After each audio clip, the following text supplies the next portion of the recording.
Well, it must have been quite a challenge to figure out behind which door was the right screw or nail that you needed. But not so over here, where all the planes were lined up. Beautiful wooden planes that the Shakers would buy at the local general store. And they always bought the latest tools and the best that money could buy. Now this plane right here puts a little quarter round on. So by making several passes on the edge of a piece of wood, we could end up with a nice bead like this. But the real joy is working on a nice bench. Now this one was probably built right here with oak, maple, and pine. An additional feature that was added was a vise to hold wood in place for edge joining. And here, a second pair of hands to hold up the wood so it wouldn't fall down. And it was adjustable. On such a bench, you could build beautiful pieces of furniture, like this tailor's counter.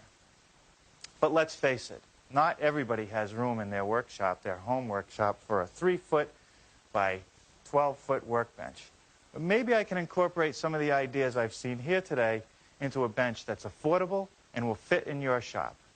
Here in our workshop, the bench shows a lot of use, and for good reason. I use it every day for a variety of tasks. This one happens to be a West German import, built out of red beech, which is a real hard material, and it's going to take that abuse that I give it every day. Plus, it's a very stable material, and this top is going to stay nice and flat for many years to come. But the most important feature of any woodworker's bench is the ability to clamp down pieces of wood. This one uses metal dogs with springs so they can be held in all these different clamping slots, which gives me a variety of clamping positions. And on the other end, there's a vise with another dog, so that when I want to work on a piece of wood, I can set it in place, clamp it down. I know that it's solidly held in place so that I can do routing, sanding, and I can even glue up some of the stock that I need for different projects. Another feature that I really like about this workbench is that it has a tool storage area, and it's recessed so that the tools stay out of the way, yet they're readily available for me to use. That's all the nice features about this workbench. The bad news is that in reality, this bench today retails for over $700. Now here's a version of the bench that I think the Shakers would accept, because it's made of readily available materials that are reasonable to buy.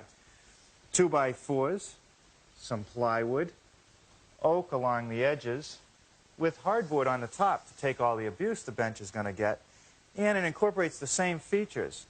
Bench dogs, except this time made out of oak. And over on this end of the bench, a vise, an oak block for the other dog, and the only piece of hardware that I had to buy, this European bench screw, which was about $40. Also in the back of the bench, I've built in that recessed tool storage.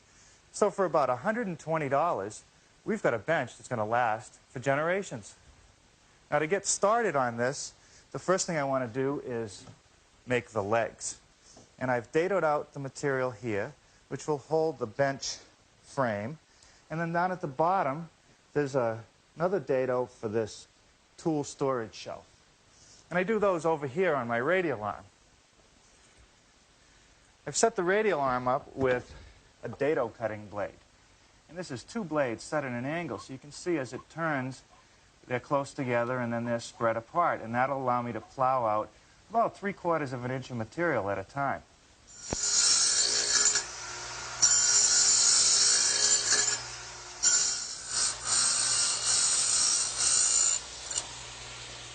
Okay, now let's turn it over and dado out for the shelf.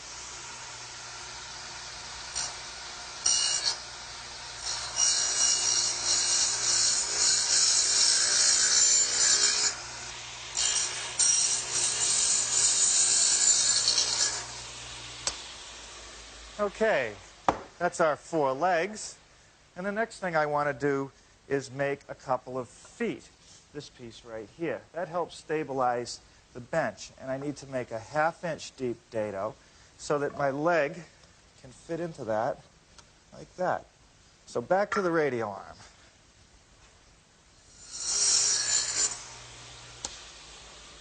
Okay, that takes care of the 2 feet. But I want to knock off this sharp edge by chamfering it so I won't stub my toe as I walk around the bench. And I'll do that right here on the miter box, set at a 45-degree angle.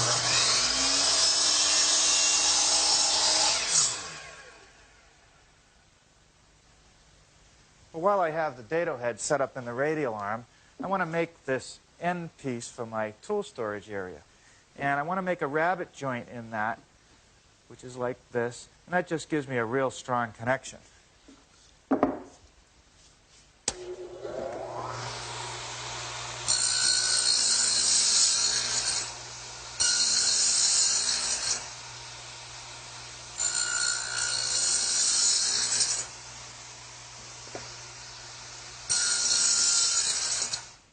Now with the hardboard removed, and now the plywood, I can give you a closer look at the anatomy of our workbench frame. And as you can see, it's just 2x4s, starting with this long one along the back here, which is just square cuts on each end, and then a dado right here in the partway over to accept this piece, which fits in like that, which has a dado here for the side of the vise, this, and a dado right here for the bench dog assembly. And then there's one more piece down on this end, which is this piece, dadoed to accept the vise side and rabbeted for the back of the bench. All those pieces fit in together like that. And then on this end, another rabbeted piece for the back edge and a larger cut here for the bench dog assembly, which we have here. Now I've laid it out, and it also has to be dadoed. But before that, we do that, let's take a look at our original workbench over here. You can see when you pop up these bench dogs and put a square against them that they're set at an angle. And that's done deliberately because as you apply pressure in clamping a piece of wood in, these start to move to a vertical position. And if they were able to go beyond vertical, the work would just pop out. So we need that little extra angle on there. Now I'll do that over on the radial arm, which I've already changed the setup. And you can see I've swung it over to 4 degrees, and I've set the depth so I remove just a little more than 3/8 of an inch of material, and you can clearly see that these are all cut on an angle.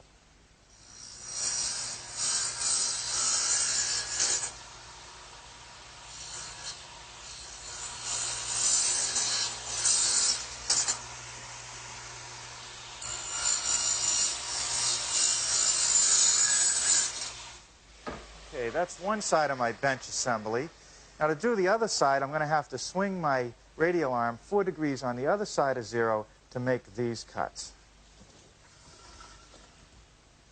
The next operation that I have to do is to put a groove in this 2x4, which is the back member of the bench. And it's grooved out so that we can put this plywood tool storage shelf into the groove. It's about a 1/4 inch deep and 3/4 of an inch wide, and I've set the radial arm up to do just that.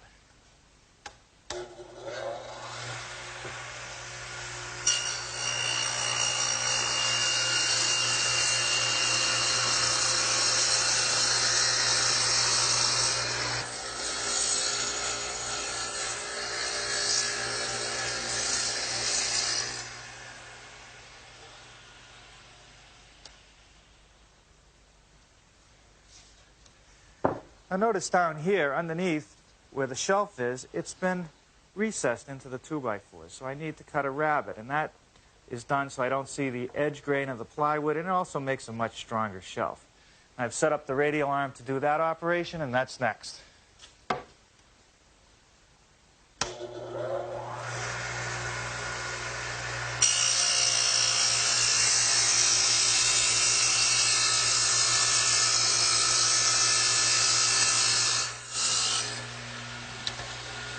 Now I'm ready for some assembly, and the first thing I'm going to do is put these two 2x4s together that hold the bench dog. So a little glue and some Phillips head screws, and that'll be all made.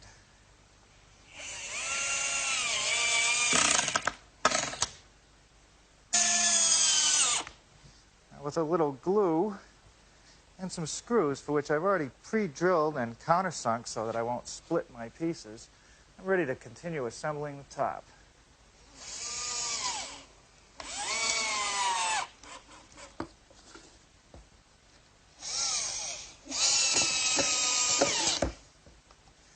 Now for the legs, a little more of the same, some glue and some screws to hold them in place. One additional step, before I drive all the screws in, I want to just check these legs, make sure they're nice and square. That with a big frame and square, and that'll do the job.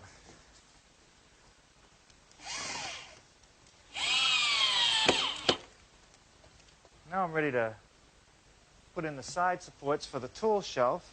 A little bit of glue, and they get set in our dados, and they stick over about 1/2 inch beyond the leg and fasten with some more screws. Okay, and now for the end support for the shelf. Now the feet are installed just like the rest of the assembly with glue and screws, but note I'm putting these pads on. And what they do is they help to make up for any irregularities there might be in the floor.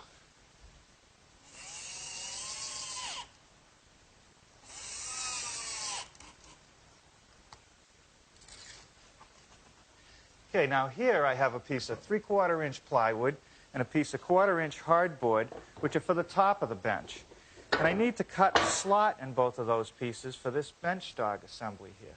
So I've laid it out 3/4 of an inch wide and about 3'6" long. And I'm going to take the piece of hardboard and